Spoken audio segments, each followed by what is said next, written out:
Greetings, everyone. Thank you for lending an ear to The Voice of the Times for Monday, November 30, 2020.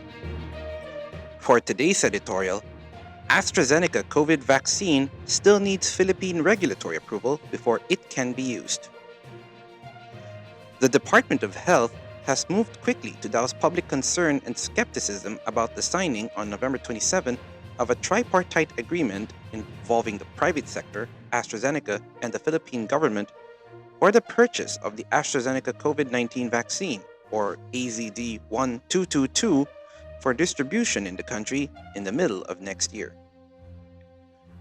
Questions have been raised because of reports based on an announcement by the AstraZeneca CEO, no less, that the company's vaccine will still undergo an additional trial for efficacy before it can be sold or distributed internationally. Secondly, it was pointed out that the vaccine has shown at best 70% efficacy as compared to the Moderna and Pfizer vaccines, which have been shown to have 90 to 95% efficacy.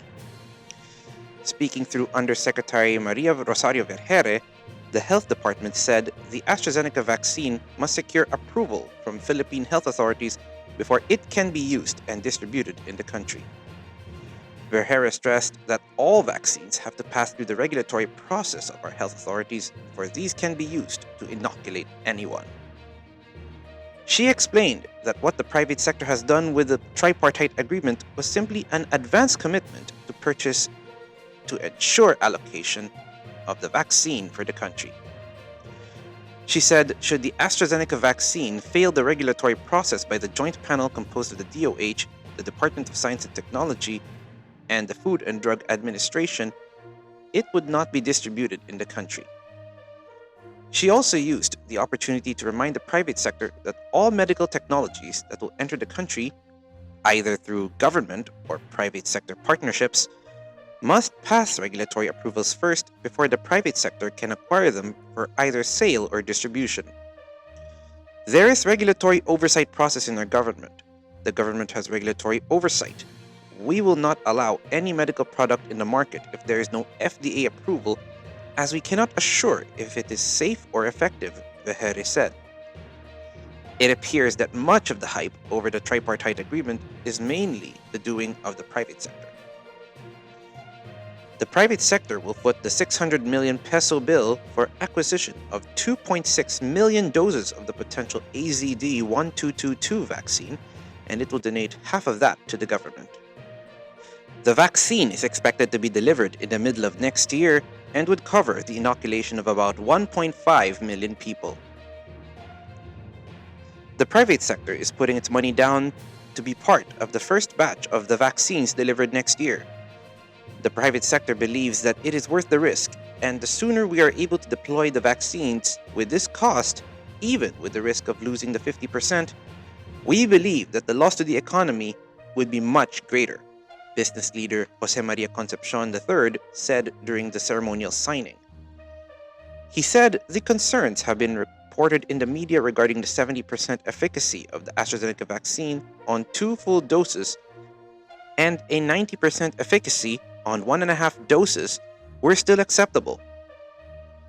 From my own standpoint as a businessman, I would take the risk because this is the first pharma company that had a very comprehensive program for us to secure the vaccines early on.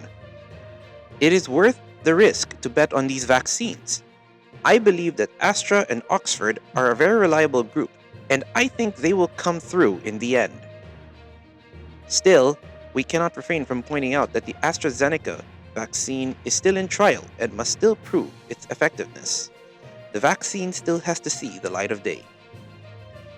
For now, AstraZeneca is just one of 3 vaccines that could be approved by the US FDA before the end of the year.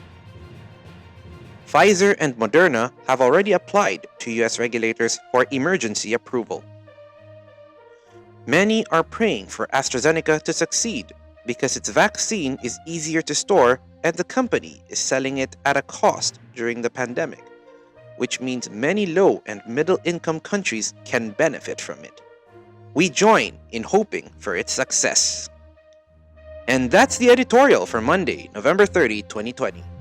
For more news and information, get a copy of the Manila Times on print, subscribe to its digital edition, or log on to www.manilatimes.net. Follow us on Twitter, Facebook, or Instagram, and listen to the voice of the Times.